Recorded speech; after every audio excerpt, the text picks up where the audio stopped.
Hello everyone, एक बार फिर से आप सभी का स्वागत है दोस्तों। इस पर्टिकुलर वीडियो में हम paper 2 solid liquid waste management से रिलेटेड मिसलेनियस क्वेश्चन कुछ मिसलेनियस क्वेश्चन सॉल्व करेंगे। ओके, जो ओवरऑल टॉपिक है हमारा सॉलिड लिक्विड वेस्ट मैनेजमेंट का सभी से रिलेटेड।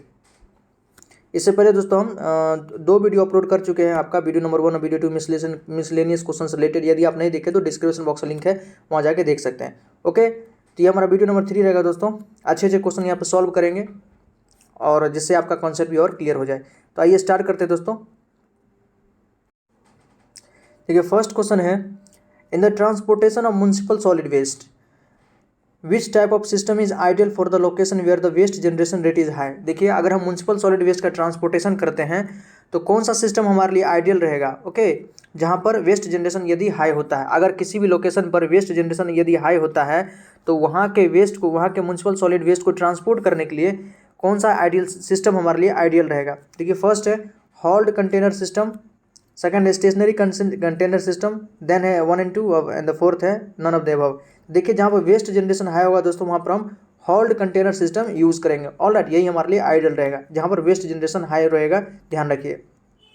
देखते हैं hold collection system in which the containers used for the storage of waste are hauled to the processing, transfer or disposal site, emptied and returned to their either their original location or some other location are defined as a hauled container system। देखिए, hauled container system किसको कहेंगे, तो मान लीजिए एक बहुत बड़ा container होता है। ऑल राइट, मान लीजिए किसी भी कॉलोनी में जो भी वेस्ट हमारा आता है वो सारा इस कंटेनर में डिपॉजिट किया जाता है। ओके, और इसमें क्या होता है, एक प्रकार से व्हील लगा होता है। हॉल्ड कंटेनर सिस्टम क्या है इसमें कि पूरा का पूरा हम इस पूरे कंटेनर को ही लेके चले जाते हैं। पूरे के पूरे कंटेनर, जब पूरा कंटेनर भर जाता है तो इसको पूरे कंटेनर को ही ले जाते हैं।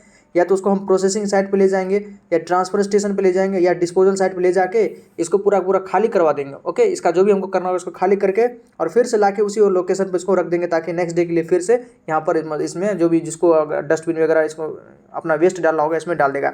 तो इस प्रकार के सिस्टम हम क्या कहते हैं, हॉल्ड कंटेनर सिस्टम। याद रखिएगा, हॉल्ड मतलब क्या, पूरे के पूरे कंटेनर को ही हम ले जाके ट्रांसफर स्टेशन पे ले गए हैं या डिस्पोजल साइट पे ले गए हैं, या जो भी प्रोसेसिंग वगैरह करना है तो पूरे कंटेनर को ही ले, इसको कहते हैं हॉल्ड कंटेनर सिस्टम। याद रखिएगा।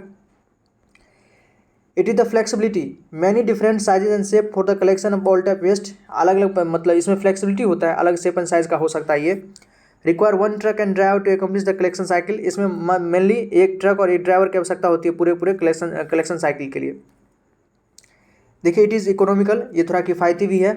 It is ideal for the location where waste generation rate is high. वही इस लोकेशन के लिए आइडियल जहाँ पर वेस्ट जनरेशन बहुत ज़्यादा होता है। The use of large handling system reduces the handling time.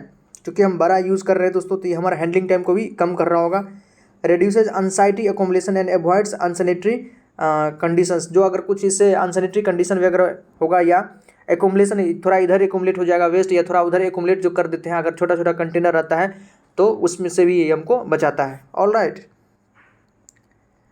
दूसरा हमारा स्टेशनरी कंटेनर सिस्टम, इसको भी समझ लीजिए। इससे बेस्ड क्वेश्चन दोस्तों हमने पहले भी किया है, तो और आपका क्लियर हो जाएगा। देखिए, स्टेशनरी कंटेनर सिस्टम का यूज़ कहाँ करेंगे। In this collection system a container is use for the storage of waste which remains at the point of waste generation.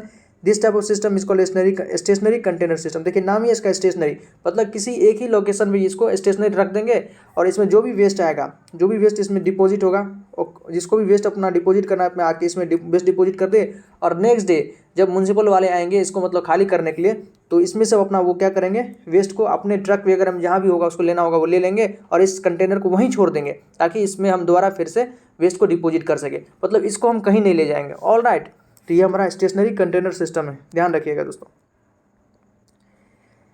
There are 2 main types of stationary container दो प्रकार का होता है। First है those in which self loading compactor use. एक में self loading compactor का use किया जाता है, मतलब जो बहुत ज़्यादा मान लीजिए वेस्ट आ जाएगा ना तो खुद को कॉम्पैक्ट कर लेगा। कॉम्पैक्ट का मतलब कि उसको मान लीजिए अगर वॉल्यूम बहुत ज़्यादा होगा वेस्ट का, तो उसमें कॉम्पैक्टर लगा रहता है कि वो वेस्ट को मतलब वॉल्यूम को कम कर दे। दूसरा है those in which manually loaded vehicles are used. एक में क्या होता है कि मैनुअली लोडेड व्हीकल्स का भी यूज़ किया जाता है। तो ये दोनों हमारा स्टेशनरी कंटेनर सिस्टम का एग्जाम्पल था। नेक्स्ट क्वेश्चन है, इंपॉर्टेंट है। Consider the following statement with respect to biomethanation. Okay, biomethanation के बारे में कुछ स्टेटमेंट दिया हुआ है, उस पर आपको विचार करना है। फर्स्ट है it is a process by which organic material is microbiologically converted in under aerobic conditions to biogas.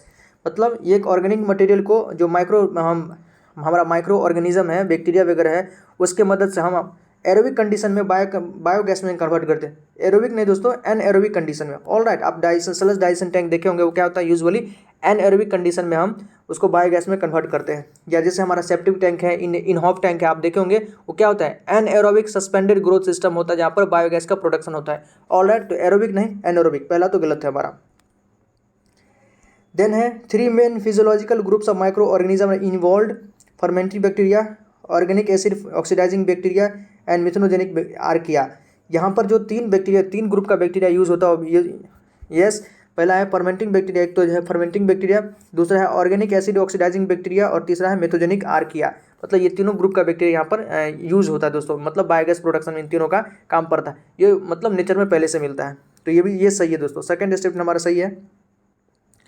हमसे पूछा 2 ही स्टेटमेंट है, which of the statement given is are correct, कौन सा स्टेटमेंट करेक्ट है, तो second only. All right, second only हमारा statement correct है।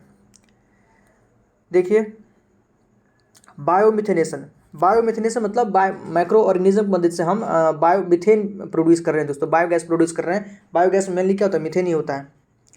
Biomethanation is a process by which organic material is microbiologically converted under anaerobic condition. देखिए दोस्तों, anaerobic condition में उसको हम कन्वर्ट करते हैं बायोगैस में।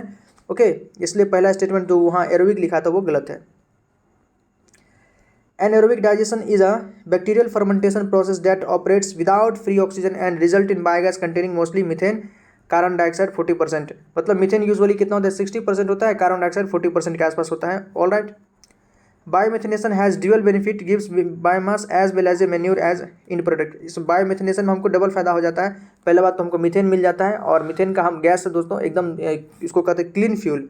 ऑल राइट, इससे मीथेन दोस्तों, मीथेन से आपका CH4 से आपका व्हीकल वगैरह भी चलता है। जो इंदौर का बहुत सारा बस हो, दिल्ली का आपको पता होगा, दिल्ली का जो मतलब वहाँ ट्रांसपोर्ट सिस्टम है, मीथेन मतलब बायोगैस पे ही चलता है। ऑल राइट, तो एक प्रकार से तो हमको यहाँ पर एनर्जी भी मिल जाता है। दूसरा है कि वहाँ से जो भी उसके बाद स्लज वगैरह बचता है वो मेन्योर का काम करने लगता है। ऑल राइट, तो ये डबल फायदा है। इस बैक्टीरिया के बारे में तो हम बात ही कर ली, तो वही लिखा हुआ है कि यहाँ पर 3 ग्रुप के बैक्टीरिया का काम आता है। फर्स्ट है fermenting bacteria, then organic aciding bacteria and the last methanogenic archaea. ये तीनों बैक्टीरिया मिलकर वो सारे प्रोसेस को करता है। This technology can be conveniently employed in a decentralized manure for the biodegradation of segregated organic waste such as waste from kitchens, canteens, institutions, hotels and slaughter house and vegetable market. मतलब इस system का हम use करते हैं, biomethanation system का use करके हम अपने घर के, किचन के, कैंटीन के, इंस्टीट्यूशन वगैरह के वेस्ट को भी, जो हमारा ऑर्गेनिक वगैरह वेस्ट है, उसको हम डिकम्पोज कर सकते हैं दोस्तों, और उसका हम मैन्योर वगैरह बना सकते हैं। The biogas generated from the biomethanation process can be burn directly in a gas boiler burner to produce heat for thermal application industries and cooking, or burnt in a gas engine to produce electricity। Electricity produce करने में, हम अपना vehicle वगैरह चलाने में हम biogas का use कर सकते हैं। इंडस्ट्री में इसका इस्तेमाल हो सकता है। Alternatively the biogas can be cleaned to remove the carbon dioxide and other substance to produce bio CNG। अगर उसमें से हम बायोगैस में से अगर कार्बन डाइऑक्साइड को निकाल दें दोस्तों, क्या होगा, हमारा बायो CNG हो जाएगा। This can be injected into the national gas grid to be used. उसको हम नेशनल गैस ग्रिड में भी डाल सकते हैं ताकि हम फर्दर उसका यूज़ कर सकें। नेक्स्ट क्वेश्चन है efficiency of cooling tower is the ratio of, ये आपका वाटर रिक्लेमेशन रियूज जो आपका टॉपिक है दोस्तों, उसी में कूलिंग टावर के बारे में है, सिलेबस में आपका लिखा हुआ है, तो पहले भी इस पर हम क्वेश्चन डिस्कस कर चुके हैं। तो कूलिंग टावर का जो एफिशिएंसी होता है वो क्या होता है आपको बताना है। फर्स्ट है range to difference of temperature of water entering the cooling tower and temperature of water leaving the cooling tower. Second, approach of difference of temperature of water entering the cooling tower and temperature of water leaving the cooling tower. Third है range to difference of temperature of water entering the cooling tower and the wet bulb. wet bulb important है दोस्तों, wet bulb temperature of air। ये wet bulb terminology हमारे लिए important है। आपका efficiency of cooling tower में ध्यान रखिएगा। थर्ड स्टेटमेंट हमारे लिए सही है। कूलिंग टावर का जो एफिशिएंसी होता है तो यही होता है। देखिए इसको देखते हैं अच्छे से।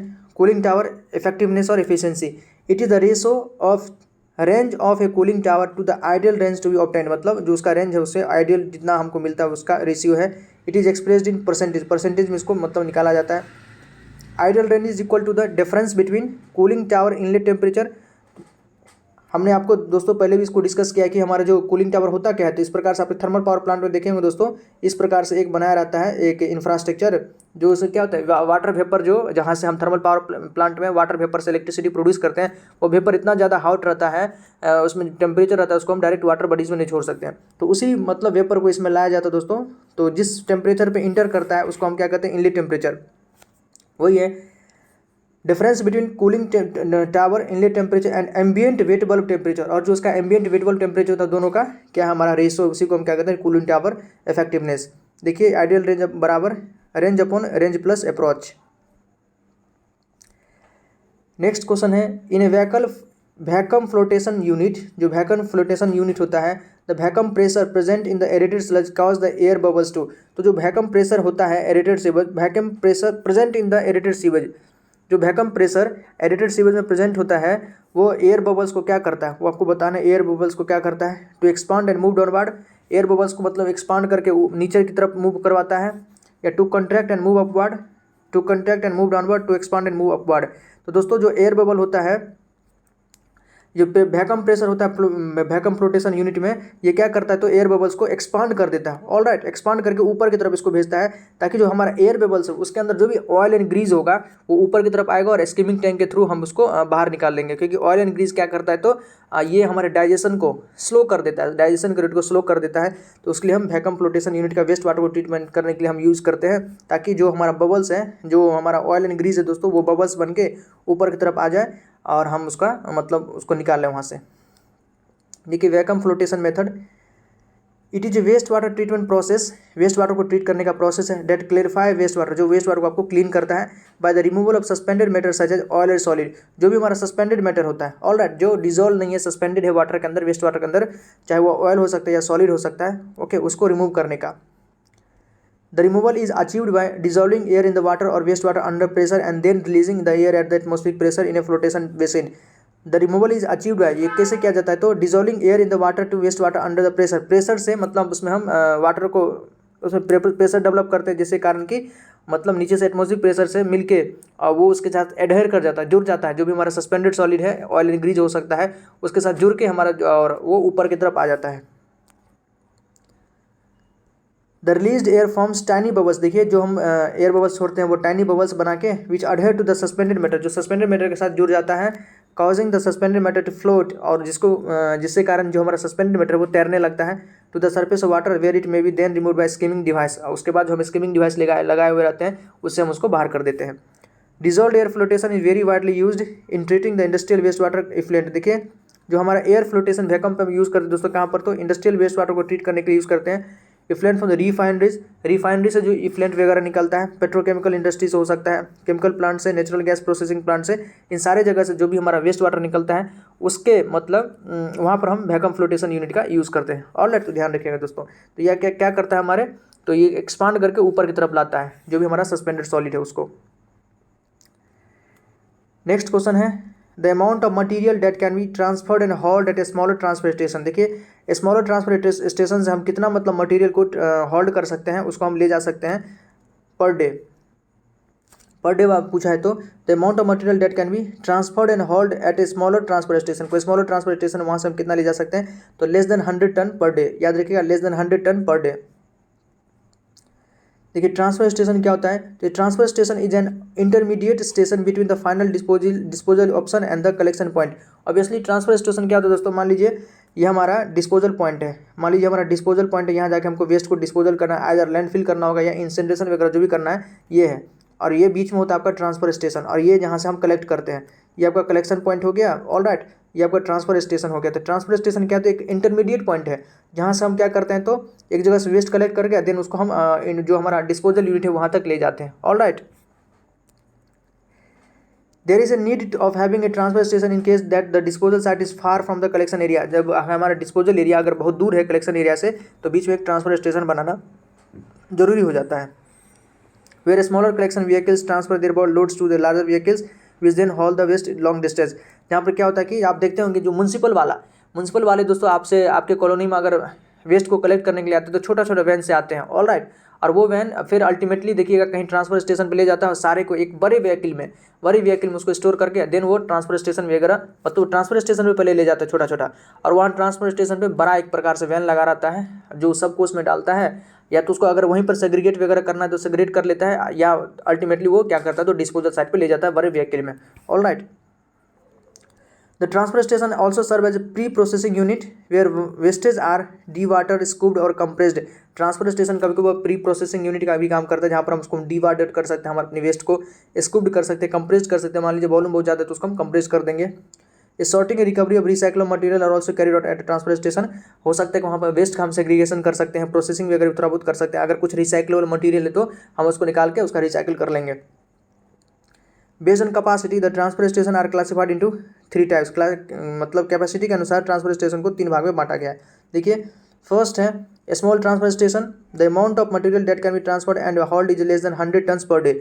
स्मॉल ट्रांसफर स्टेशन में लगभग आपको 100 टन पर डे जो है उससे कम ही वेस्ट को हम वहाँ से ट्रांसफर कर सकते हैं। याद रखिएगा स्मॉल ट्रांसफर स्टेशन में 100 ton per day, less than.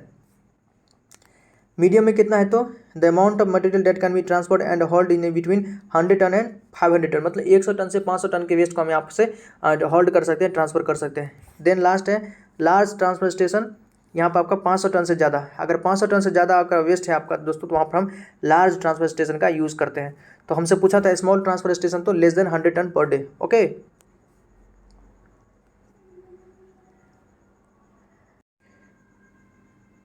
Next question देखिए दोस्तों, ईआई पे बेस्ड है, इंपॉर्टेंट क्वेश्चन है। Consider the following statement regarding EIA. Environment impact assessment के बारे में 3 स्टेटमेंट दिया है आपको, इसको कंसिडर करना है। फर्स्ट है the rules for EIA have been notified under the provision of the EIA environment protection act. कि जो ईआईए का रूल्स जो आया है ऑब्वियसली इन्वायरमेंट प्रोटेक्शन एक्ट के प्रोविजन पे बेस्ड है। बिल्कुल सही बात है, हमने इस पे पढ़ा भी है कि 1986 में इन्वायरमेंट प्रोटेक्शन एक्ट है 1986 में, उसी पे बेस्ड आपका इन्वायरमेंट इंपैक्ट असेसमेंट आया है। सेकेंड है national biodiversity authority is the nodal authority to review the EI application for all the new project. देखिए नेशनल बायोडाइवर्सिटी अथॉरिटी, ये गलत है दोस्तों। नेशनल बायोडाइवर्सिटी अथॉरिटी क्यों इसको मतलब रिव्यू करेगा, ये गलत है। ईआई के प्रोजेक्ट को नेशनल बायोडाइवर्सिटी अथॉरिटी रिव्यू नहीं करता, ये गलत है। थर्ड है it is mandatory to involve the public while making the environment impact assessment. बिल्कुल सही बात है कि यदि हम जब इन्वायरमेंट इंपैक्ट असेसमेंट करते हैं तो पब्लिक को वहाँ पर इन्वॉल्व करना जरूरी है, क्योंकि अब जब कोई प्रोजेक्ट लगाया जाता है उसी का तो यहाँ इन्वायरमेंट इंपैक्ट असेसमेंट किया जाता है। तो जिस भी एरिया में अगर प्रोजेक्ट लग रहा है, कोई बड़ा काम हो रहा है, तो वहाँ के एरिया के पब्लिक से कंसल्ट करना बहुत ज़्यादा जरूरी हो जाएगा। ऑलराइट, जैसे हाल ही में दोस्तों कल ही परसों में आप देखे ही होंगे कि मोरबी गुजरात में कितना बड़ा हादसा हो गया दोस्तों, कितना परिवार वहाँ पे मतलब ख़त्म हो गया कि 140 के आसपास के लोगों की मौत में डेथ हो गई दोस्तों। कितनी बड़ी मतलब लापरवाही, मतलब वहाँ जो भी ब्रिज जो सस्पेंशन ब्रिज था उसको मतलब आनन फानन में जैसे भी उन्होंने स्टार्ट कर दिया बिना किसी फिटनेस सर्टिफिकेट के, ऐसे ही चालू कर दिया, और जिसके कारण कि देखिए कितनी बड़ी क्षति हो गई। तो अगर पहले से वो फिटनेस सर्टिफिकेट लिया रहता या पहले से उसका जांच हुआ रहता कि क्या उतना भार वो बियर कर सकता है, तो इस सब पर ध्यान दिया नहीं गया और लापरवाही में देखिए दोस्तों कितनी बड़ी हादसा हो गई। मतलब कुछ जो छोटे मोटे हैं उनको गिरफ्तार कर लिया गया, लेकिन जो पर्दे के पीछे जो बड़ा गिद्ध होता है, कह सकते हैं बड़ा भेड़िया है, वो तो ऐसे ही बच जाते हैं। ओके, पैसे के बल पे, या कह सकते हैं कि ऑब्वियसली उसमें कहीं ना कहीं उनका सत्ता में तो भागीदारी होता ही है, तो वो बच ही जाते हैं। खैर देखिए क्या होता है। तो कौन कौन सा इसमें से स्टेटमेंट सही है वो हमसे पूछा है, तो देखिए फर्स्ट तो सही है दोस्तों, सेकंड आपका गलत है। नेशनल बायोडाइवर्सिटी अथॉरिटी इस पर कोई नोडल एजेंसी नहीं है इसका। थर्ड भी सही है हमारा। ऑलराइट, पब्लिक का मतलब कंसल्ट लेना जरूरी है, तो फर्स्ट एंड थर्ड हमारा करेक्ट है। ऑलराइट, सेकंड ऑप्शन करेक्ट है। देखिए environment impact assessment defined as an activity that has been design to identify, predict and interpret the impact of an action on human health including the well being of the ecosystem on which the survival of human being depend. मतलब जो भी project लगाएंगे उसमें human health का, आसपास का human health का या इकोसिस्टम पे क्या प्रभाव पड़ेगा, इन सारी बातों को वहाँ पर हम आइडेंटिफाई करके प्रिडिक्ट वगैरह करते हैं। Environment impact assessment in India is statutorily backed up by the EPA 1986, which contains various provision on methodology of and process। मतलब 1986 को मतलब आधार मानते हुए इसको लाया गया। पहली बार 1994 में हमारे इंडिया मतलब इन्वायरमेंट इम्पैक्ट असेसमेंट को लागू किया गया 1994 में, याद रखिएगा। इसलिए पहला स्टेटमेंट तो करेक्ट है। EI covers the following project. EI के अंदर कौन कौन सा प्रोजेक्ट है आपका, जैसे अगर मान लीजिए कहीं पर बड़ा माइनिंग प्रोजेक्ट लग रहा है, थर्मल पावर प्लांट लगेगा तो इन्वायरमेंट इम्पैक्ट असेसमेंट करना जरूरी हो जाएगा। रिवर वैली प्रोजेक्ट लग सकता है, कम्युनिकेशन प्रोजेक्ट लग सकता है, ports, harbour, road, highways, bridge, ये सारी चीज़ अगर कहीं पर बन रहा है तो इन सब चीज़ों में EI करना बहुत ज़्यादा जरूरी हो जाता है। Those which are sensitive and located environmentally degraded areas, और कोई इन्वायरमेंटली डिग्रेडेड एरिया या सेंसिटिव एरिया में भी अगर कोई प्रोजेक्ट लग रहा है तो वहाँ भी EI करना मस्ट हो जाएगा। Those which require the approval of the public investment board, planning commission, central electricity authority, other sector such as irrigation, power transport, tourism, communications, इन सब मतलब इन सब जगहों में भी अगर कुछ प्रकार विशेष काम हो रहा है, बड़ा काम होगा तो बड़ा प्रोजेक्ट लगेगा तो वहाँ भी EI का लेना जरूरी है। देखिए, national biodiversity authority is not the nodal authority, जो हमारा नेशनल बायोडाइवर्सिटी अथॉरिटी है ये मतलब EI का कोई नोडल अथॉरिटी नहीं है। ओके, इसलिए दो स्टेटमेंट हमारा गलत है। It is necessary to involve the public while making environment impact assessment, जब हम इन्वायरमेंट इम्पैक्ट असेसमेंट करते हैं तो पब्लिक को वहाँ पर शामिल करना बहुत ज़्यादा जरूरी हो जाता है।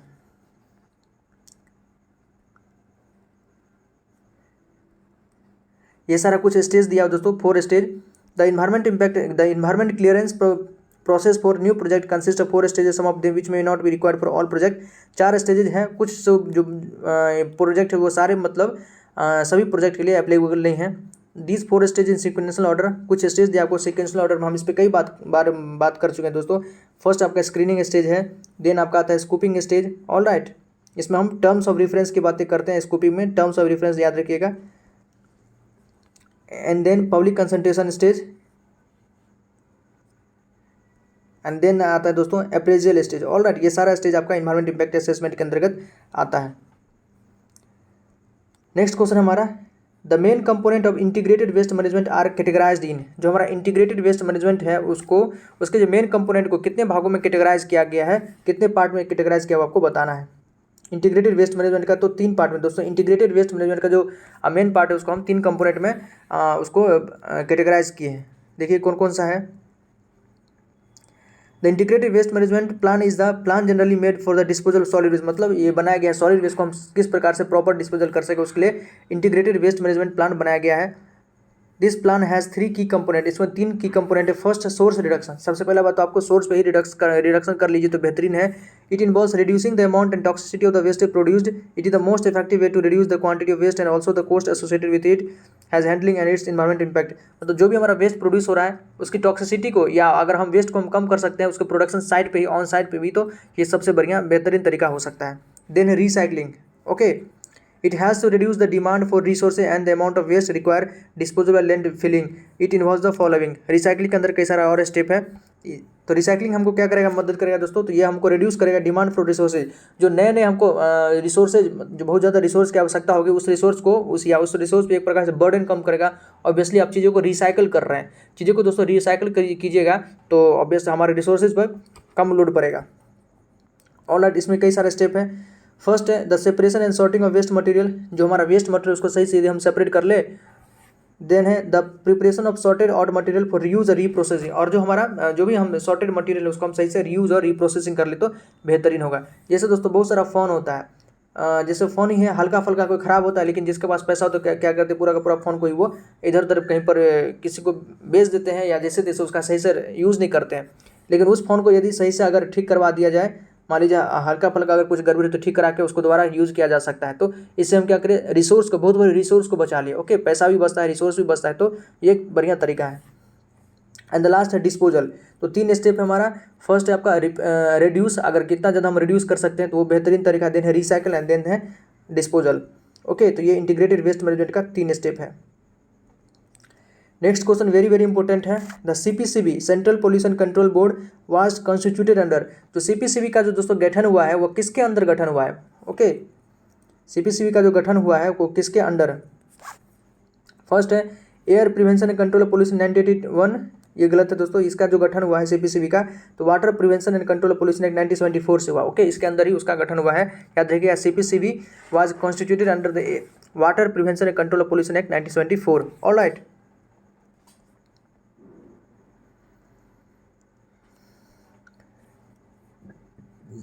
CPCB is a statutory organisation that has constituted September 1974, ये भी 1974 में ही बना है, under the water prevention and control pollution act 1974।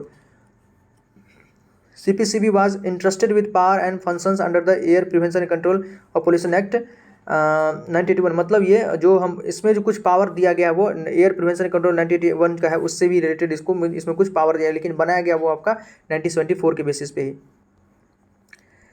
It serve as a field formation and also provide technical services to the Ministry of Environment and Forest under the provision of the Environment Protection 1986। Okay, एक प्रकार ये सेवा करता है, तो आपको technical service provide करता है किसको, तो ministry of environment forest and जो हमारा पर्यावरण मंत्रालय उसको, साथ ही साथ इन्वायरमेंट प्रोटेक्शन एक्ट 1986 के अंदर जिसको कुछ प्रोविजन मिला है उसके अनुसार भी।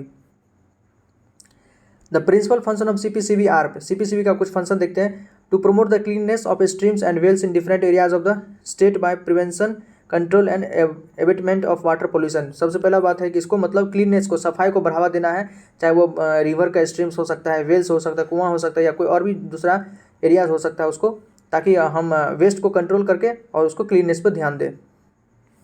देखिए air prevention control act, air control of pollution act 1981 में आया है। Control the harmful effect of air pollution, जो हमारे एयर पोल्यूशन के कारण कुछ हार्मफुल इफेक्ट हो सकता है उसको कंट्रोल करना इसका काम है। Water prevention and control pollution act 1974 में आया है। ये हमारा prevention and control of water pollution and for the maintaining of restoring of wholesomeness in the country. Water से रिलेटेड है, वाटर के कंजर्वेशन पर, रेन वाटर हार्वेस्टिंग के बारे में ये बात करता है। ऑलराइट, नेक्स्ट देखिए the national environmental tribunal act, ये सभी कहीं पूछा जा सकता है दोस्तों। नेशनल इन्वायरमेंटल ट्रिब्यूनल एक्ट ये कब बना, तो 1995 में। ओके, इसका काम क्या है, तो to provide strict liability for damages arising out of any accident occurring while handling any hazardous substance. किसी भी हैजार्डस सब्सटेंस के हैंडलिंग के समय अगर किसी प्रकार का कोई डैमेज वगैरह होता है तो उसके बारे में ये उससे रिलेटेड इसका काम है। Okay, to provide strict liability for damage arising out of any accident occurring while handling any hazardous substance. याद रखिएगा, किसी भी हैजार्डस सब्सटेंस के समय अगर किसी प्रकार का डैमेज वगैरह होता है तो वो किसका काम है, तो आपका नेशनल इन्वायरमेंट ट्रिब्यूनल एक्ट 1995 में ये बना हुआ है। नेक्स्ट हमारा national environment appellate authority act 1997 में है। An act to provide for the establishment of a national environment appellate authority to hear appeals with the respect to restriction of areas in which any industries operations or processing or class of industries operation or processing shall not be carried out or shall be carried out in subject to certain safeguard। हमको बस इतना ध्यान रखना है दोस्तों, ये जो national environment appellate authority act कब बना है, तो 1997 में, और नेशनल इन्वायरमेंट ट्रिब्यूनल एक्ट 1995 में। ऑलराइट, ये ध्यान रखिए। नेक्स्ट क्वेश्चन है all the garbage in the home should be collected.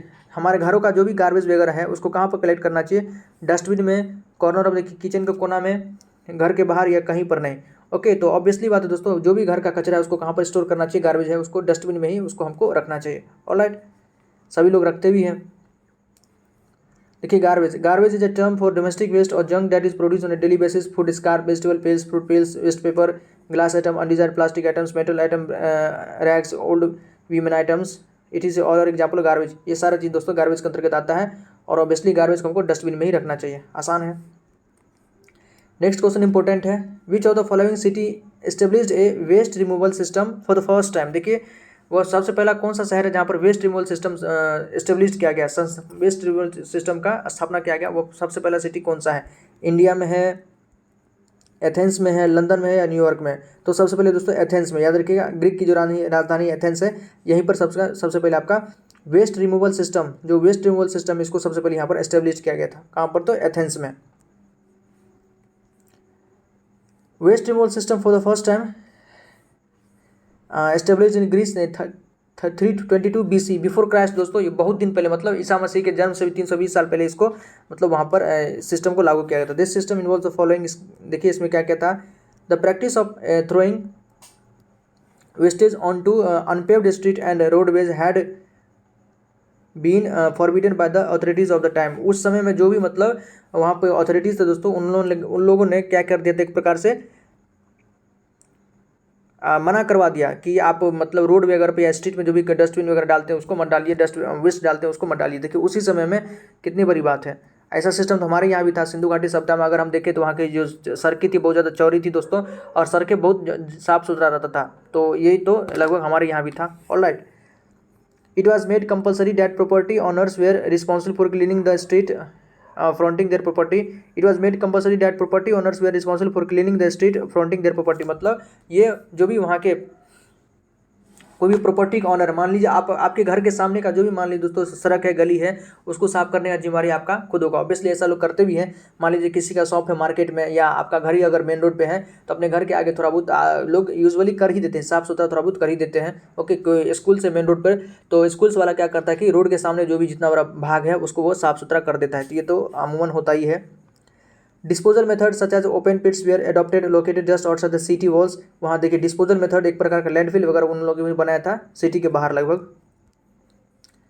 As the quantum of waste increases due to the population increases, waste is transported farther from the city. जैसे ही मतलब waste का quantity यदि बढ़ जाता था तो वो उसको किसी दूर के जगह पर जाकर उसको ट्रांसपोर्ट कर देते थे।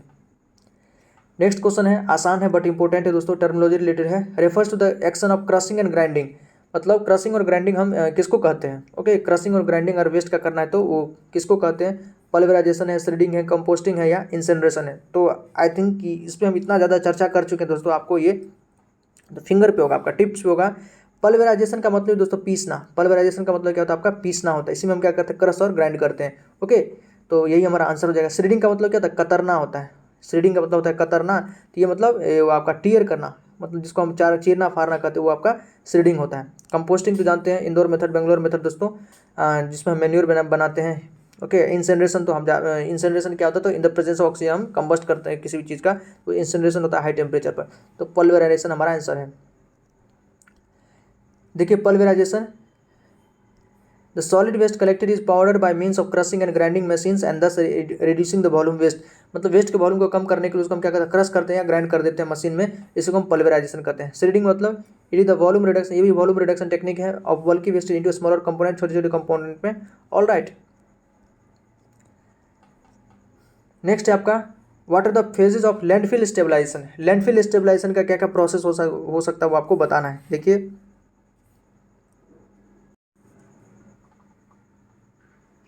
देखिए फर्स्ट है प्रीलिमिनरी एरोबिक है, देन मीथेन फॉर्मिंग है, देन एसिड फॉर्मिंग है, फाइनल है एरोबिक है। ओके, तो मीथेन फॉर्मिंग दोस्तों थर्ड स्टेज होता है। एसिड फॉर्मिंग मीथेन फॉर्मिंग से पहले होता है। एसिड फॉर्मिंग जो है हमारा मीथेन फॉर्मिंग से पहले होता है, ध्यान रखिएगा। यहाँ भी एसिड फॉर्मिंग को मीथेन फॉर्मिंग के बाद बताइए, गलत है।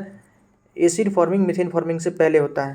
तो लेकिन फाइनल एनारोबिक बोल दिया दोस्तों, ये फाइनल एनारोबिक नहीं, फाइनल एरोबिक ही होना चाहिए हमारा। तो फोर्थ देखिए, प्रीलिमिनरी एरोबिक होता है, पहले तो एरोबिक होता है, then acid forming, then methane forming and the last final aerobic. तो ये हमारा सही है कि प्रीलिमिनरी एरोबिक होता है, then acid forming, then methane forming और and the last final aerobic. आप तो ये बस ध्यान रखिए कि एसिड फॉर्मिंग और मीथेन फॉर्मिंग आपस में क्या, तो पहले एसिड फॉर्मिंग होगा, देन मीथेन फॉर्मिंग होगा। ऑल राइट, और फाइनल और प्रीलिमिनरी दोनों एरोबिक हमारा। देखिए there are 4 phases of landfill stabilisation. जो लैंडफिल स्टेबलाइजेशन के 4 स्टेजेस हैं, कौन कौन है? तो फर्स्ट है प्रीलिमिनरी एरोबिक, इसको देखते हैं। During the first phase of decomposition aerobic bacteria consume oxygen. जो एरोबिक बैक्टीरिया ऑक्सीजन का कंज्यूम करके उसको ब्रेक डाउन करता है, हमारा जो ऑर्गेनिक मैटर उसको ब्रेक डाउन करता है। जैसे आपका कम्प्लेक्स कार्बोहाइड्रेट को कम्प्लेक्स कार्बोहाइड्रेट को सिंपल कार्बोहाइड्रेट में बदलता है। प्रोटीन हो सकता है, प्रोटीन को अमाइनो एसिड में तोड़ेगा। And lipid that comprise organic waste. Obviously बात है, जो भी हमारा ऑर्गेनिक वेस्ट है उस सब में ये सब चीज़ होता है, तो उस सबको जो कम्प्लेक्स उसको सिंपल फॉर्म में कन्वर्ट करता है। The primary by product of this process carbon dioxide. इसमें क्या होगा, हमारा जो बाय प्रोडक्ट बनता है तो कार्बन डाइऑक्साइड मिलता है। It continuous until available oxygen is depleted. जो तब तक होता है कि जब तक कि अवेलेबल ऑक्सीजन हमारा डिप्लीट मतलब पूरी तरह खत्म ना हो जाए। It can last for days और मंथ। ये मतलब कई दिनों से महीनों तक चल सकता है, depending on how much oxygen is present. वहाँ पर कितना ऑक्सीजन प्रेजेंट है उस पर डिपेंड करता है। ओके, अगर ऑक्सीजन बहुत ज़्यादा प्रेजेंट हो तो ये प्रोसेस कंटिन्यू करते रहेगा।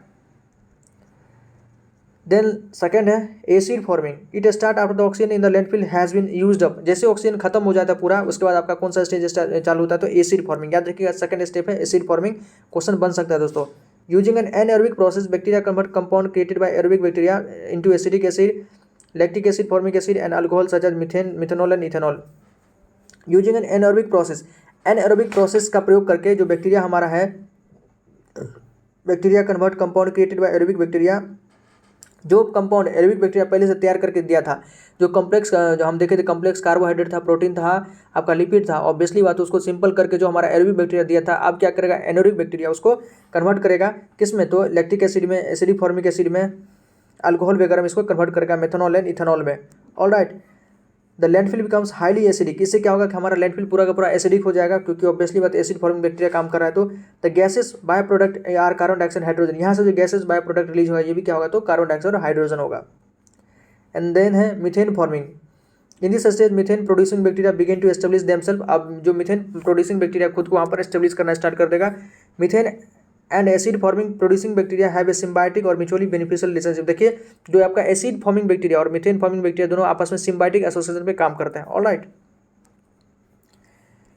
Methanogenic bacteria consume carbon dioxide जो एसीटेट है, जो मिथेनोजेनिक बैक्टीरिया वो कार्बन डाइऑक्साइड और एसीटेट का यूज करेगा। फेज 4 है आपका final aerobic. It begins when both the composition and production rates landfill gas remain relatively constant. जब दोनों हमारा कंपोजिशन है या प्रोडक्शन दोनों आपस में क्या होगा तो जो लैंडफिल गैस का ये कांस्टेंट हो जाता है तब ये स्टार्ट होता है। It usually contains approximately 45 to 60% methane by volume. इसमें आपको 45 से 60% मीथेन होता है, 40 से 60% कार्बन डाइऑक्साइड होता है और 2 से 9% अदर गैसेस सल्फाइड हो सकता है, ये और भी कुछ गैसेज हो सकता है। ऑलराइट, ये ध्यान रखिएगा। तो फर्स्ट स्टेप था दोस्तों हमारा प्रीलिमिनरी एरोबिक, देन था आपका acid forming and then methane forming and the last ये भी आपका फाइनल एरोबिक था। याद रखिएगा एसिड फॉर्मिंग पहले देन मीथेन फॉर्मिंग है। ओके, क्योंकि मिथेनोजेंस जो हमारा मिथेनोजेंस बैक्टीरिया है वो यूजुअली काम करता है एनोबिक इन्वायरमेंट में और उसको थोड़ा एसिडिक मीडियम में ही काम करता है। ऑलराइट, नेक्स्ट क्वेश्चन है, आसान है। The minimum moisture content usually recommended for high rate comprising of municipal solid waste management. देखिए जो हमारा म्युनिसिपल सॉलिड वेस्ट है उसके सही से मैनेजमेंट के लिए या उससे हमको जो कंपोस्ट बनाना है तो कम से कम कितना हमको का मॉइस्चर कंटेंट कितना चाहिए, पहले भी हम डिस्कस कर चुके दोस्तों, 50 से 55%। ऑलराइट, 50 से 55% मॉइस्चर कंटेंट तो कम से कम होना चाहिए, कम से कम इतना होना चाहिए। ऑलरेडी 60% से तो ज़्यादा ही होना चाहिए, लेकिन अगर कम से कम की बात करें तो 50 से 55% होना चाहिए। ऑलराइट, नेक्स्ट क्वेश्चन है, which pollutant is the major source of marine pollution. जो हमारा समुद्र के अंदर जो पोल्यूशन बहुत ज़्यादा क्रिएट हो जाता है दोस्तों, उसका सबसे बड़ा कारण क्या है? सबसे बड़ा कारण देखिए एग्रीकल्चरल रन ऑफ हो सकता है या ऑयल स्पिल हो सकता है, इंडस्ट्रियल वेस्ट वाटर या सीवेज। तो सबसे बड़ा जो पोल्यूशन है दोस्तों मरीन पोल्यूशन को आपका एग्रीकल्चर रन ऑफ है। ओके, याद रखिएगा एग्रीकल्चरल रन ऑफ। मरीन और water pollution one of the most serious global problem faced by both developed and developing countries. चाहे वो डेवलप कंट्री या लेस डेवलप कंट्री दोस्तों, दोनों के यहाँ मरीन और वाटर पोल्यूशन बहुत बड़ा सीरियस इशू हो चुका है। It threaten to the sustainability of living organism. जो हमारा लिविंग ऑर्गेनिज्म आपका मरीन में रह रहा है तो उसके मतलब उसके लाइफ पर एक प्रकार से बहुत बड़ा खतरा पैदा हो जाता है इससे। Marine pollution it refers to the introduction of a substance into the marine environment resulting in deteriorating result harming living resources causing health hazard and hindering marine activities. The introduction of toxic chemical is harmful to marine organism. Obviously बात है, जो अगर किसी प्रकार का हम उसमें कुछ मिक्स कप करते हैं मरीन इन्वायरमेंट में तो वो ऑब्वियसली हमारा जो वेस्ट वाटर जो है वहाँ का वो पोल्यूटेड हो जाता है, जिसके कारण उसमें जो भी लिविंग ऑर्गेनिज्म रह रहा है इकोसिस्टम, ऑब्वियसली बात जो हमारा मरीन इकोसिस्टम है दोस्तों दुनिया का सबसे बड़ा इकोसिस्टम वहाँ पर आता है। ओके, तो उन सब के लिए हार्मफुल होता है। Major source of marine pollution देखते हैं। फर्स्ट है आपका एग्रीकल्चरल रन ऑफ। जो एग्रीकल्चर से रन ऑफ निकल के जाता है वो बहुत बड़ा प्रॉब्लम है, क्योंकि हम एग्रीकल्चर में पेस्टिसाइड वगैरह यूज़ करते हैं। It refers to pesticide residues and inorganic residues of fertiliser. जो हमारा पेस्टिसाइड का रिसाइड्स हो सकता है या जो इनऑर्गेनिक रिसाइड फर्टिलाइजर के अंदर बहुत सारे इनऑर्गेनिक कंपोनेंट यूज़ किया जाता है। तो जैसे आपको हम पहले बताए भी थे मिथाइल आइसोसाइनेट दोस्तों, ये गैस यूज़ किया जाता था पेस्टिसाइड बनाने में, यूज़ किया जाता था। बहुत ही मतलब पॉइजनस गैस है, अगर आदमी इसको इनहेल कर लेगा तो ऑब्वियसली बात उसकी डेथ हो जाएगी। लेकिन बहुत सारा जो हमारा फील्ड में इसको यूज़ करते हैं पेस्टिसाइड पेस्ट को मारने के लिए इसका यूज़ करते हैं मिथाइल आइसोसाइनेट का। यूनियन कार्बाइड कंपनी जो आपको पता होगा नेपाल भोपाल का ट्रेजडी हुआ था वहाँ पर ये बनता था। ऑलराइट, तो ये बहुत ज़्यादा पॉइजनस होता है, लेकिन फील्ड में हम यूज़ करते हैं। और ये जो रन ऑफ बन के अगर मान लीजिए नदी में चला गया, नदी से पानी फिर जाता है आपका समुद्र में, तो बहुत बड़ा त्रासदी हो सकता है। These run off pollute the fresh water. Obviously बात है फ्रेश वाटर को ये पॉल्यूट करेगा on a massive scale and then these pollutant ultimately find their way to ocean. Ultimately ये क्या सब सारा पानी तो ओशन में ही जाके मिल जाता है। Excess nitrogen and phosphorus present in these fertilizer can lead to ground water or move by surface runoff into large waterway। जो एक्सेस नाइट्रोजन फॉस्फेट भी रहता है सब फर्टिलाइजर के अंदर, ये भी ग्राउंड वाटर के अंदर लीच कर जाता है और हमारे वाटरवेज को भी पोल्यूट कर देता है। ऑयल स्पिल देखिए, it refer to the accidental discharge of oil from various sources such as oil tanker, offshore oil mining and oil exploration operations and oil refineries. Oil spill can lead to the death of a certain fish and marine bird. Oil spill क्या होता है? तो आप देखे होंगे दोस्तों जो Bombay high है अपने भी देश में, बॉम्बे हाई कहाँ पर, तो मुंबई में है। यहाँ क्या होता है समुद्र में से तेल निकाला जाता है, देखे होंगे समुद्र में से तेल निकाला जाता है दोस्तों। तो कभी मान लीजिए इसमें लीकेज हो गया, किसी प्रकार का लीकेज हो गया, तो जो पूरा तेल है उस आसपास के इलाके में समुद्र में फैल जाता है। और ये बहुत ज़्यादा मतलब जो क्रूड ऑयल होता है हमारा कच्चा तेल होता है इसमें ऑब्वियसली बात है बहुत सारा केमिकल्स वगैरह होता है, तो इससे जब भी वो आसपास में फैलता है, जिस भी क्षेत्र में फैलता है, तो वहाँ की जो मछलियों है या जो भी इकोसिस्टम उसके आसपास है तो उसकी डेथ हो जाती है। तो बहुत बड़ा पॉल्यूशन है ऑयल स्पिल, ठीक है। या कभी कभी मान लीजिए विदेशों से हम जो फॉरेन से ऑयल वगैरह मंगाते हैं, किसी प्रकार का टैंकर में कोई टैंकर लीक कर गया, या कभी कभी कोई जहाज़ पूरा का पूरा डूब जाता है दोस्तों, तो पूरा का पूरा तेल है कि आपका समुद्र में फैल जाता है। जितना एरिया में भी फैला उस एरिया को मतलब तबाह कर देता है, वहाँ के जो इकोसिस्टम है उसको पूरी तरह से डिस्ट्रॉय कर देता है। तो ऑयल स्पिल अपने आप में भी मरीन इन्वायरमेंट के लिए बहुत बड़ा खतरा है।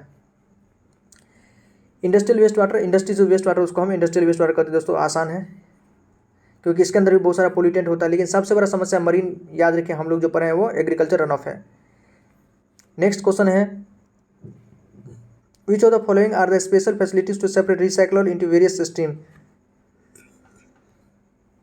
देखिए इसमें से कौन सा स्पेशल फैसिलिटीज है जो कि रिसाइकलेबल इनटू वेरियस सिस्टम, मतलब कई सारा प्रोसेस के तक जो भी स्टेप इसमें से दिया हुआ है, इसमें किस किस का हम मतलब जो दिया हुआ आपका श्रेडिंग, कंपैक्शन, मैकेनिकल सेपरेटर वगैरह का यूज़ करके हम रिसाइकलेबल मतलब बहुत सारा चीज़ हम उसको रिसाइकिल कर सकते हैं अपनी चीज़ों को। तो श्रेडिंग की मदद से भी दोस्तों हम अगर किसी भी चीज़ को हम कतर सकते हैं, मतलब लार्ज पार्टिकल उसको हम स्मॉल पार्टिकल में कर सकते हैं, तो ये भी अपने में हम बाद में उसका रिसाइकल कर लेंगे। कॉम्पैक्शन, कॉम्पैक्ट करके वॉल्यूम रिडक्शन करके वहाँ से भी हम कर सकते हैं। मैकेनिकल सेपरेटर के माध्यम से स्क्रीनिंग करके भी हम बहुत सारे रिसाइकलेबल चीज़ पता लगा सकते हैं, मतलब वहाँ से हमको मिल सकता है। तो ये सारा चीज़ हमारा रिसाइकल फैसिलिटीज़ के अंदर आएगा, तो ऑल ऑफ द करेक्ट।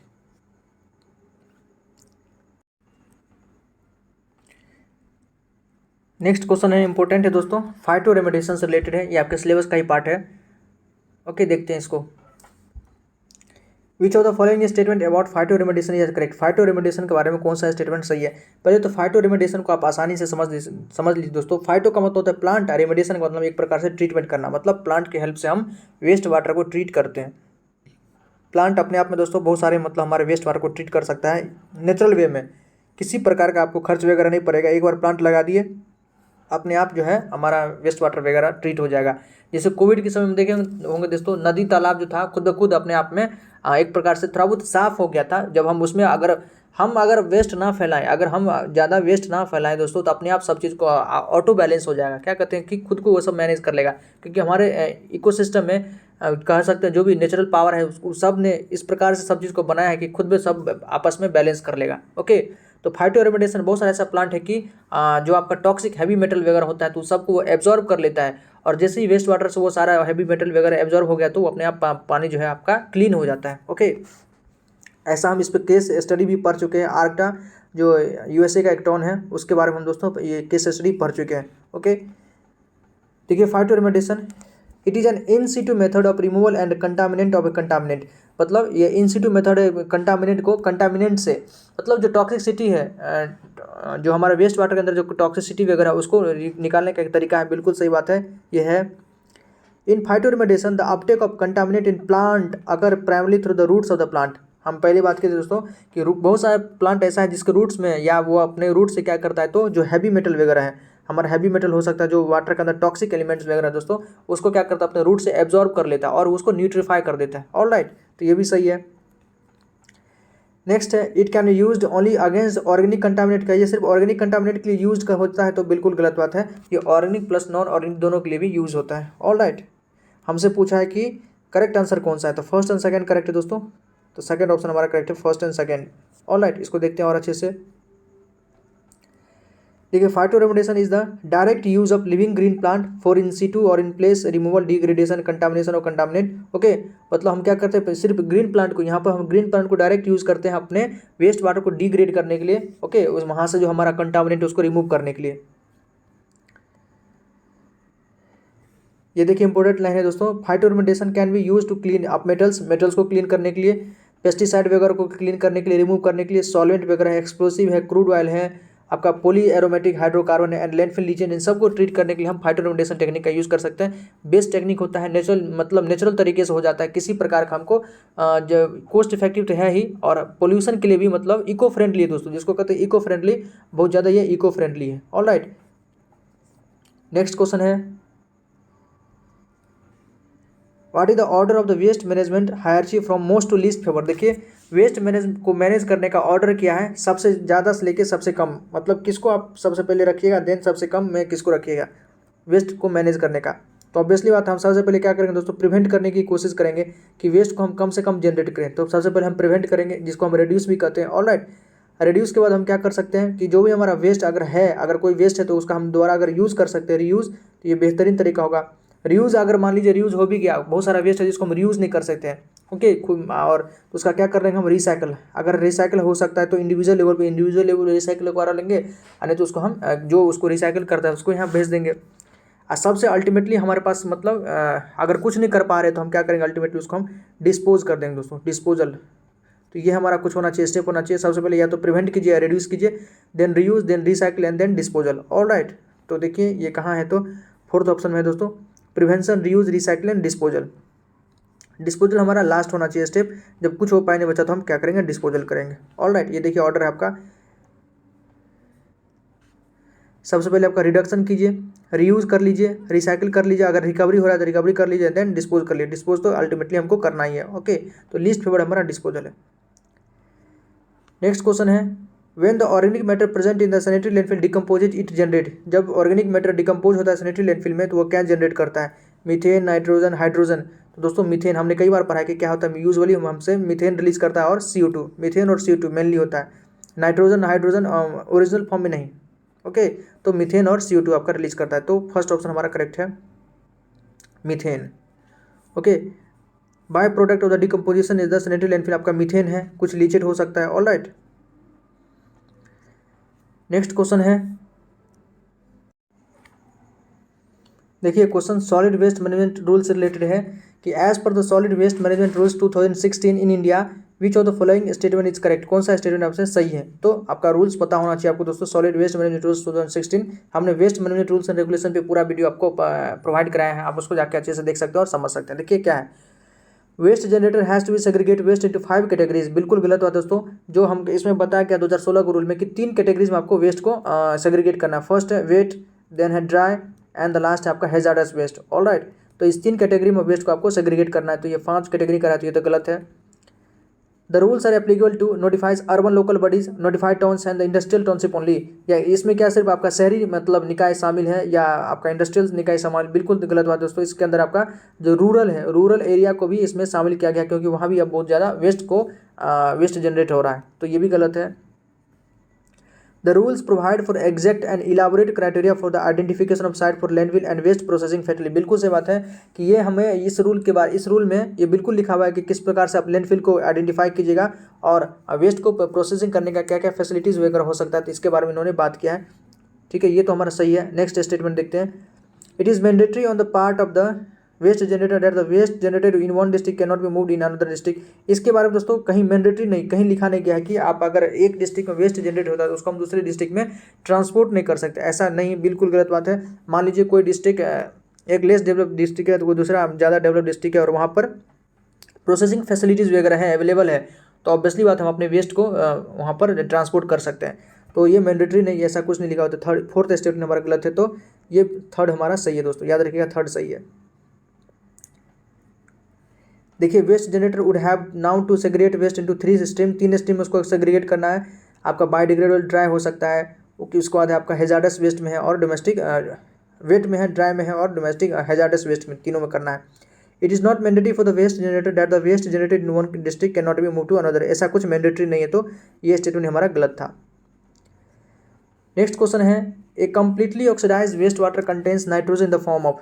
जो कम्प्लीटली ऑक्सीडाइज हमारा वेस्ट वाटर है उसमें नाइट्रोजन किस फॉर्म में आपको मिल सकता है, तो ऑर्गेनिक नाइट्रोजन या नाइट्रेट नाइट्रोजन, अमोनियम नाइट्रोजन या नाइट्राइट नाइट्रोजन। तो नाइट्रेट नाइट्रोजन दोस्तों अगर कम्प्लीटली ऑक्सीडाइज वेस्ट वाटर है हमारा, तो उसमें याद रखिए कि जो नाइट्रोजन मिलेगा वो हमको नाइट्रेट के फॉर्म में, NO3- के फॉर्म में आपको मिलेगा आपका नाइट्रोजन, ओके। नेक्स्ट क्वेश्चन है, incinerator are operated at temperature between. जो हमारा इंसिनरेटर है उसको कितने टेम्परेचर के बीच में हम ऑपरेट करते हैं। इंसिनरेटर के बारे में हमने कई बार डिस्कस किया दोस्तों, इसमें हाई टेम्परेचर यूज होता है। तो हाई टेम्परेचर का मतलब ये नहीं कि आप 2100-2200 टेम्परेचर डाल दीजिए, ओके। यहाँ पर तो आपका लोहा पिघल जाता है दोस्तों, लोहा ही इतना टेम्परेचर पिघल जाता है, हमको तो वेस्ट को हमको ट्रीट करना है। तो 900 से 1100 डिग्री सेल्सियस, याद रखिएगा 1000 के आसपास है, 900 से 1100 डिग्री सेल्सियस इंसिनरेटर में टेम्परेचर का यूज़ किया जाता है, 900 से 1100 degree Celsius. All right.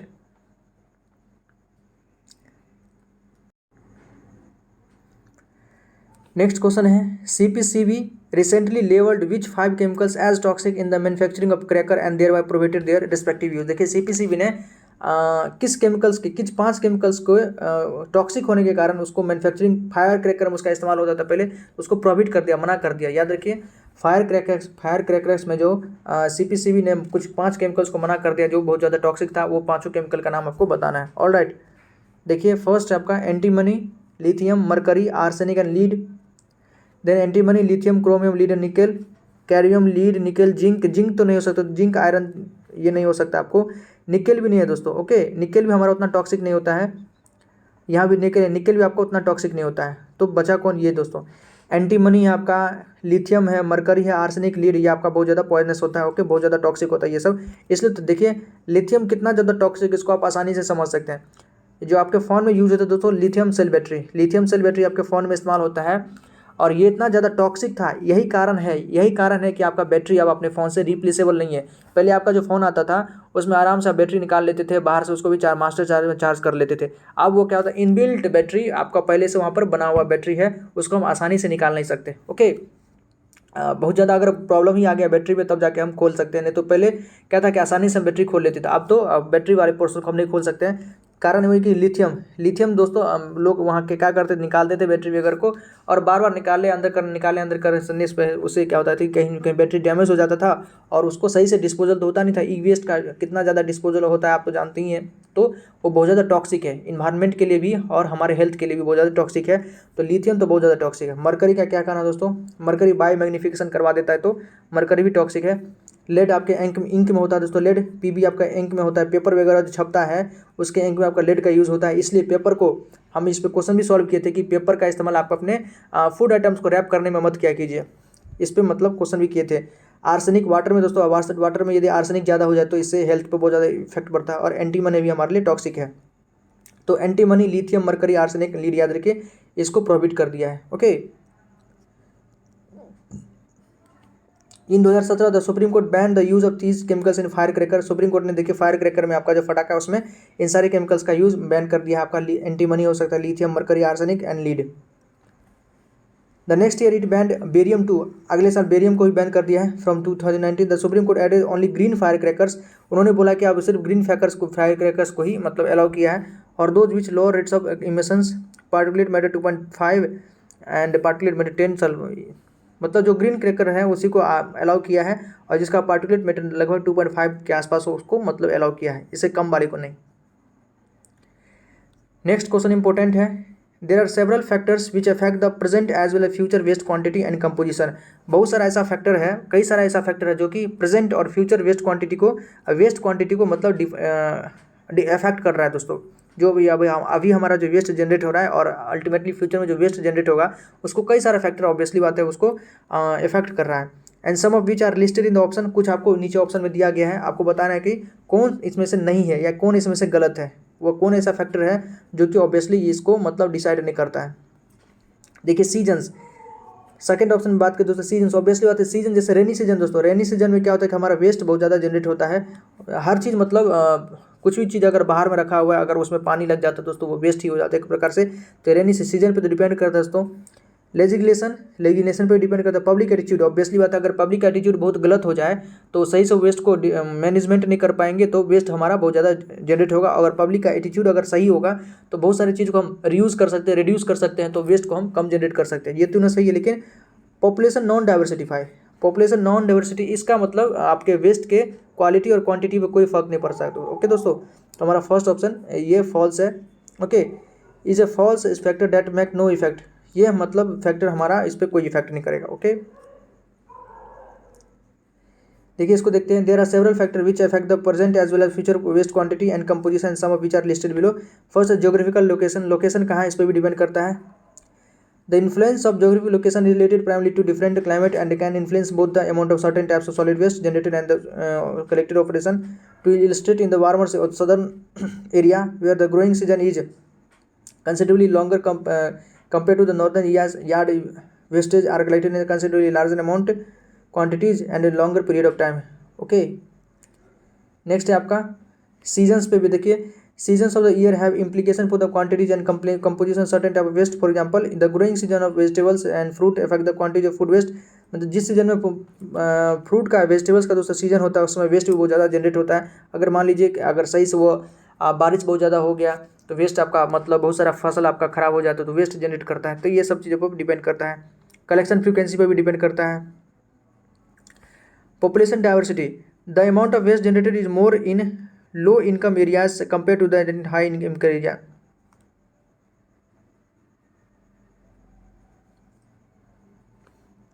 Public attitude देखिए, significant reduction in the quantity of solid waste is impossible. मतलब पूरी तरह से यदि हम वेस्ट का जनरेशन कम कर दी तो इम्पॉसिबल है। If people are willing to change their habit, अगर लोग अपने लाइफ स्टाइल या हैबिट को बदल ले, to observe the natural resources and also to reduce the economic burden associated with them management of solid, तब अपने कहीं न कहीं सॉलिड वेस्ट के मैनेजमेंट को हम थोड़ा बहुत कम कर सकते हैं दोस्तों। ऑब्वियसली बात, यदि हम अपने लाइफ स्टाइल को थोड़ा बहुत हैबिट को चेंज कर ले, क्योंकि बहुत सारा जो हमारा हैबिट है, जैसे हम लोग रोड पर ही है, बहुत सारे लोग देखते हैं रोड पर क्या करते हैं, गुटखा वगैरह खा के उसका जो है पॉलीथीन वगैरह ऐसे ही फेंक देते हैं और गुटखा खाते हैं और जानती हैं कि उसका जो तो वो स्पीड करते हैं दोस्तों तो पूरे मतलब कलाकारी कर देते हैं। ओके, तो ये तो पब्लिक एटीट्यूड बहुत ख़राब है। तो ये सैनिटेशन का इसमें बहुत मतलब कह सकते हैं कि अपने क्लीनिनेस को ध्यान नहीं देते हैं। तो ये पब्लिक एटीट्यूड ये कहीं ना कहीं। Legislation, this refer to the existence of local state regulation concerning the use of, अगर लेजिस्लेशन सही से अगर सरकार इस पर ध्यान नहीं देगी तो ऑब्वियसली बात है, सरकार अगर लोगों को जागरूक करे, क्योंकि सरकार को हम टैक्स देते हैं, सरकार का ये सारा काम है कि इस पर ध्यान दे।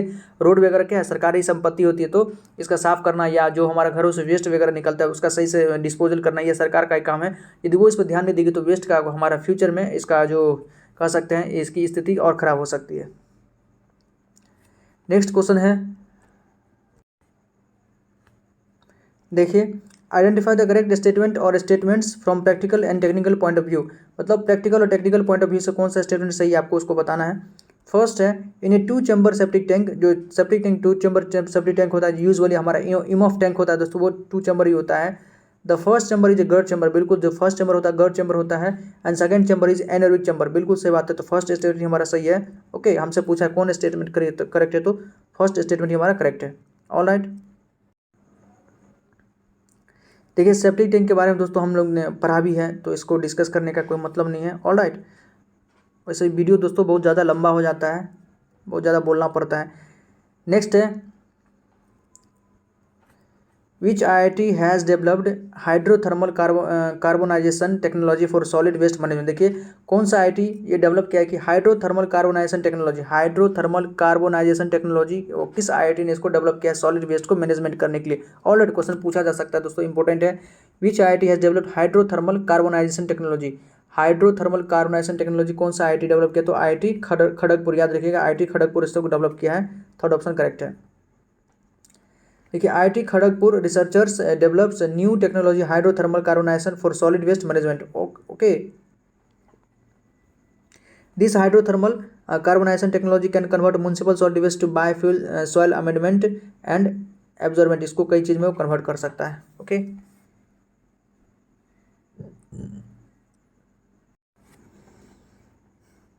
नेक्स्ट क्वेश्चन है, इंपॉर्टेंट है।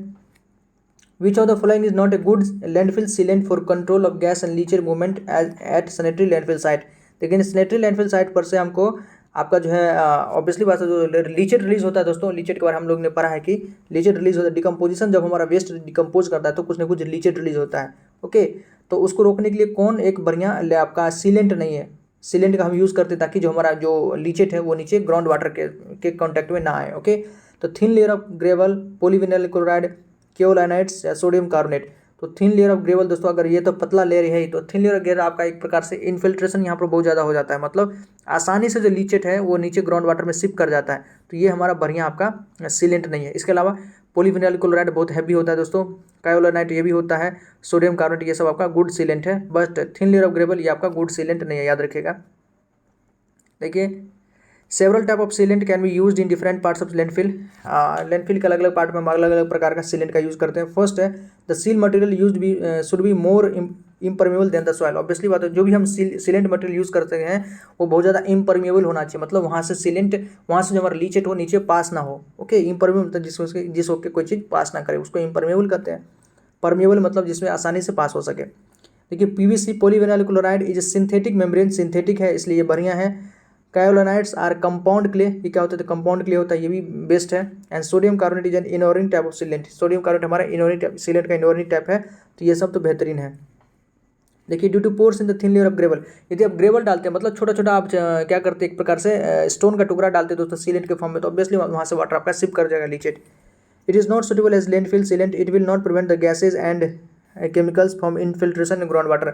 ये आपका जो ग्राउंड वाटर सॉरी लीचेट जो रिलीज होगा वहाँ से या गैसेज रिलीज होगा वो आसानी से ग्राउंड वाटर में मिक्स हो जाएगा, तो ये हमारे लिए अच्छा नहीं है।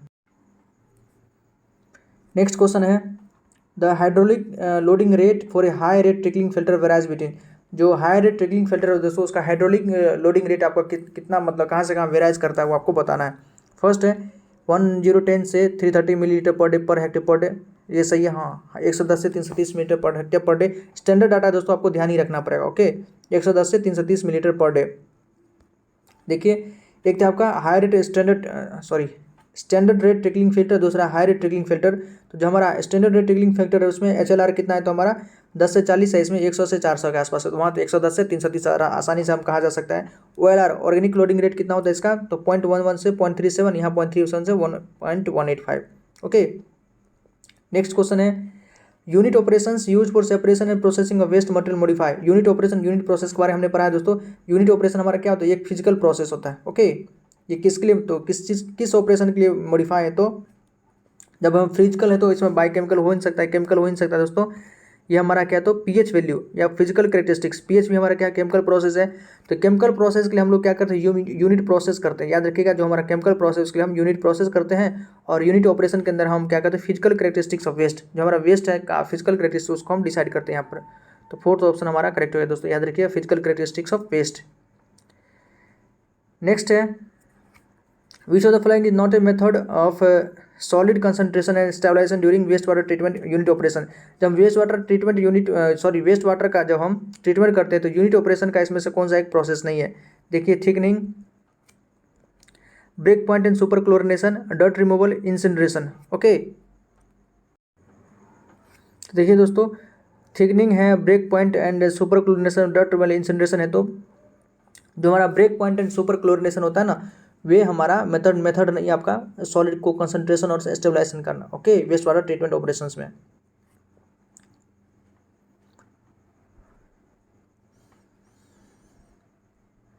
नेक्स्ट क्वेश्चन है what are the method by which energy can be recovered from waste to energy. देखिए वेस्ट से हमको एनर्जी रिकवर करना है तो कौन कौन सा मेथड हो सकता है।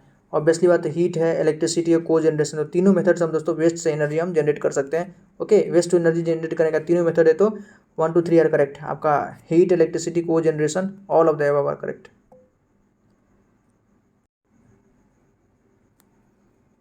देखिए एक्सप्लेनेशन दिया है दोस्तों, गर्दन बैठ जाता है दोस्तों, बहुत लंबा हो जाता है वीडियो, इसलिए अब बोलने में हम सक्षम नहीं हैं। ऑल राइट तो आज यहीं तक रखते हैं, फिर कल डिस्कस करेंगे दोस्तों। कोई क्वेरी हो दोस्तों तो आप पूछ सकते हैं। बहुत बहुत धन्यवाद दोस्तों, जय हिंद। दोस्तों प्लीज़ वीडियो अच्छा लगा हो तो थोड़ा बहुत लाइक कर लिया कीजिए। पूरा कह सकते हैं कि एकदम प्राण निकल जाता है दोस्तों एक प्रकार से।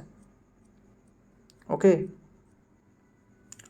दोस्तों आपको प्लीज़ कमेंट सेक्शन में आपको अच्छा लगा तो थोड़ा बहुत कुछ लिखा कीजिए, अच्छा लगता है, हमें भी इंस्पिरेशन मिलता है। क्योंकि कोई आदमी काम करे और सामने से अगर कोई सामने वाला उस काम को पसंद करे या ना करे, थोड़ा बहुत तो पता चलता है ना, फीडबैक वगैरह मिलेगा तो आगे हमें और काम करने की प्रेरणा मिलेगी। कहीं अगर कोई हो सकता है कि इम्प्रूवमेंट की आवश्यकता है दोस्तों, तो वो भी हमें इससे जानकारी मिल सकती है। तो प्लीज़ कोई क्वेरी हो तो प्लीज़ पूछिएगा और ज़रूर अपना फीडबैक दीजिएगा। धन्यवाद दोस्तों।